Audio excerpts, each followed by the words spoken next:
നമസ്കാരം. വിദേശ രാജ്യങ്ങൾക്കുള്ള അമേരിക്കൻ സഹായം നിർത്തിവെച്ചതായി അമേരിക്കൻ പ്രസിഡന്റ് ഡൊണാൾഡ് ട്രംപ് പ്രഖ്യാപിച്ചതിന് പിന്നാലെ യുക്രൈൻ ഡോക്ടർമാർക്കുള്ള പരിശീലന പരിപാടി റദ്ദാക്കിയതായി അറിയിച്ചിരിക്കുകയാണ് ലാത്വിയ. ട്രംപിന്റെ ആദ്യ എക്സിക്യൂട്ടീവ് ഉത്തരവുകളൊക്കെ തന്നെ ചെലവ് കുറയ്ക്കുന്നതിന്റെ ഭാഗമായുള്ള നടപടികളായിരുന്നു. അതിന്റെ ഭാഗമായി 3 മാസത്തേക്ക് മറ്റു രാജ്യങ്ങൾക്ക് അമേരിക്ക നൽകുന്ന വിദേശ ഫണ്ടിംഗ് വെട്ടിക്കുറച്ചിരുന്നു. അവിടെയും പണി കിട്ടിയത് യുക്രൈനു തന്നെ. അമേരിക്ക വിദേശ സഹായ പരിപാടികൾ 90 ദിവസത്തേക്ക് താൽക്കാലികമായി നിർത്തിവെക്കുന്നതിലേക്ക് നയിച്ച ഉത്തരവ് കാരണം യുക്രൈനിലെ ഡോക്ടർമാർക്ക് നൽകുന്ന പരിശീലനം തങ്ങൾ നിർത്തിവെച്ചെന്ന് ലാത്വിയ മാധ്യമങ്ങളെ അറിയിച്ചു. ഡോൺബാസിൽ യുദ്ധം ആരംഭിച്ച 2014 മുതൽ പരിക്കേറ്റ സൈനികരെ പുനരധിവസിപ്പിക്കുന്നതിനും അവർക്ക് മികച്ച ചികിത്സ നൽകുന്നതിനുമായി ലാത്വിയ അമേരിക്കൻ ധനസഹായത്തോടെ ക്യാമ്പ് സംഘടിപ്പിച്ചിരുന്നു.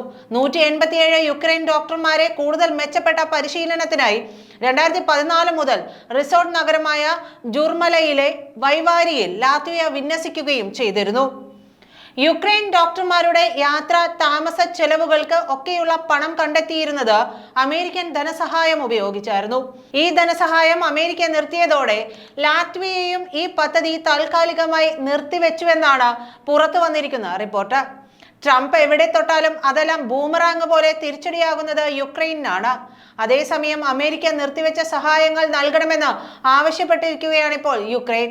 പ്രാദേശിക മാധ്യമ സ്ഥാപനങ്ങൾക്കും NGOകൾക്കും ധനസഹായം നൽകാൻ മറ്റ് നാറ്റോ അംഗങ്ങളോട് യുക്രൈനിയൻ പാർലമെന്റ് അംഗങ്ങൾ അഭ്യർത്ഥിച്ചതായാണ് ഇപ്പോൾ അന്താരാഷ്ട്ര മാധ്യമങ്ങൾ റിപ്പോർട്ട് ചെയ്യുന്നത്. ഇൻസ്റ്റിറ്റ്യൂട്ട് ഓഫ് മാസ് മേധാവി ഒക്സാന റെമാന്യൂക്ക് പറയുന്നതനുസരിച്ച് ഭൂരിഭാഗം യുക്രൈനിയൻ മാധ്യമങ്ങളും നിലനിന്നു പോകുന്നത് വിദേശ ഗ്രാന്റുകളിലൂടെയാണ്.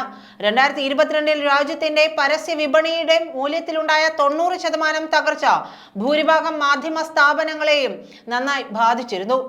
പുറത്തുനിന്ന് ലഭ്യമാകുന്ന പണത്തെ കാര്യമായി ആശ്രയിക്കാൻ ഇത് യുക്രൈനിയൻ മാധ്യമങ്ങളെ നിർബന്ധിതരാക്കുകയായിരുന്നുവെന്നും റൊമാന്യൂക്ക് പറയുന്നു. പക്ഷേ അമേരിക്കയുടെ നിലവിലെ ഉത്തരവുകൾ പ്രകാരം വൻ നഷ്ടങ്ങളാണ് ഇപ്പോൾ യുക്രൈനിയൻ മാധ്യമങ്ങൾ നേരിടുന്നത്. പല സൈറ്റുകളും ഇപ്പോൾ തകർച്ചയുടെ വക്കിലാണ്. മാത്രമല്ല യൂറോപ്യൻ രാജ്യങ്ങൾ രക്ഷ നൽകാനെത്തുമെന്ന പ്രതീക്ഷയിലാണിപ്പോൾ യുക്രൈനിയൻ മാധ്യമങ്ങൾ. യുക്രൈൻ മാധ്യമങ്ങളെ പിന്തുണയ്ക്കാനും സംരക്ഷിക്കാനും അവർ എത്തുമെന്ന് പ്രതീക്ഷിക്കുന്നതായി റൊമാന്യൂക്ക് പറയുകയും ചെയ്തു.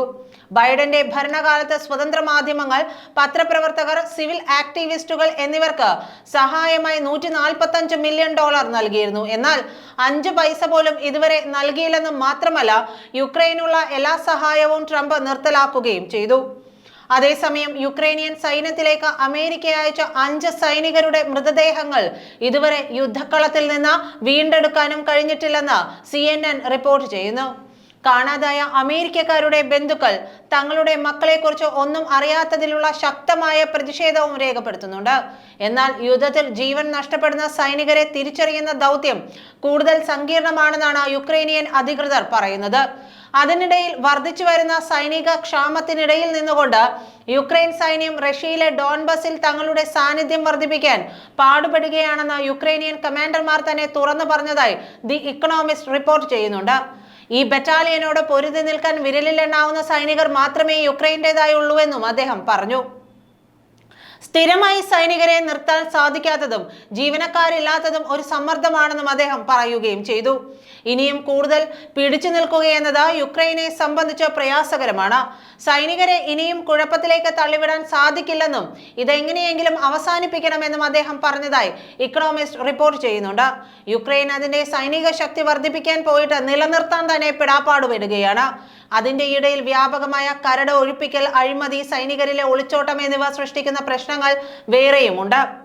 സൈന്യത്തിൽ ചേരാൻ യുവാക്കളില്ലാത്തത് കൊണ്ട് തന്നെ നേരത്തെ പ്രായം 27 നിന്ന് 25 കുറച്ചിരുന്നു. കൂടാതെ നിർബന്ധിത നിയമന പ്രക്രിയ കാര്യക്ഷമമാക്കിയും എൻലിസ്റ്റ്മെന്റ് ഓഫീസർമാരുടെ അധികാരം വർദ്ധിപ്പിച്ചുമെല്ലാം യുക്രൈൻ പ്രശ്നം പരിഹരിക്കാൻ ശ്രമിച്ചിരുന്നു.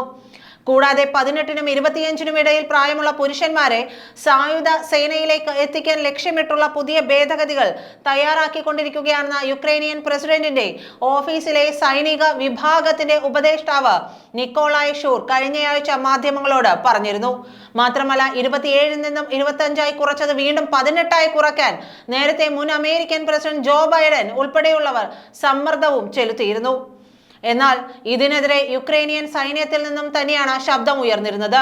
ഇത്ര ചെറുപ്രായത്തിൽ യുവാക്കൾ യുദ്ധത്തിലെത്തിയാൽ ചെറുപ്പക്കാർക്ക് യുദ്ധം ചെയ്യാനുള്ള പ്രാപ്തി ഉണ്ടാകില്ലെന്നും അത് യുദ്ധക്കളത്തിൽ ഒരു ഭാരമായിരിക്കുമെന്നുമാണ് അവർ വാദിച്ചത്.